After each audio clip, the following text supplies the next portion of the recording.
Imo থেকে আপনার বন্ধুর পাঠানো ফটো বা ভিডিও কোনোটাই ডাউনলোড করতে পারছেন না, কোনো কিছুর স্ক্রিনশট নিতে পারছেন না, তাহলে ভিডিওটি শুধুমাত্র আপনার জন্য।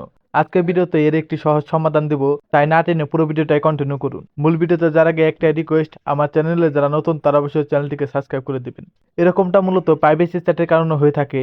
আপনি বা আপনার ফ্রেন্ড কেউ যদি প্রাইভেসি চ্যাটটি অন করে থাকে, তাহলে কেউই কিন্তু ফটো বা ভিডিও ডাউনলোড করতে পারবেন না, এমনকি স্ক্রিনশটও নিতে পারবেন না। স্ক্রিনশট নিলে ব্ল্যাক আইকন আসবে। এখন প্রাইভেসি চ্যাট অন রয়েছে কিনা সেটা কিভাবে বুঝবেন? এটা বোঝার জন্য আপনার উপরের দিকে যে লোক আইকন, এটার উপরে একটা ক্লিক করবেন। ক্লিক করলে এখানে সিকিউরিটি অ্যান্ড প্রাইভেসি, এটার উপরে একটা ক্লিক করবেন। এখান থেকে চ্যাট অ্যান্ড কল প্রাইভেসি, এটার উপরে একটা ক্লিক করবেন। ক্লিক করলে উপরের দিকে প্রাইভেসি চ্যাট নামে একটা অপশন আসবে, এটার উপরে একটা ক্লিক করবেন।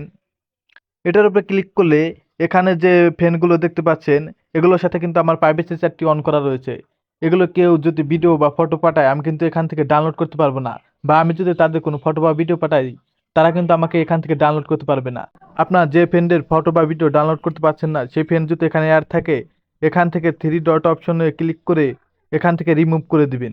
এখন যদি আপনার বন্ধু প্রাইভেসি চ্যাটটি অন করে থাকে, তাহলেও তাকে সেমভাবে এখান থেকে অফ করে দিতে হবে। এর জন্য ভিডিওটি শেয়ার করে আপনার বন্ধুর কাছে পাঠিয়ে দিন। সে এই প্রসেসগুলো দেখে প্রাইভেসি চ্যাটটি কিন্তু অফ করে দিতে পারবে।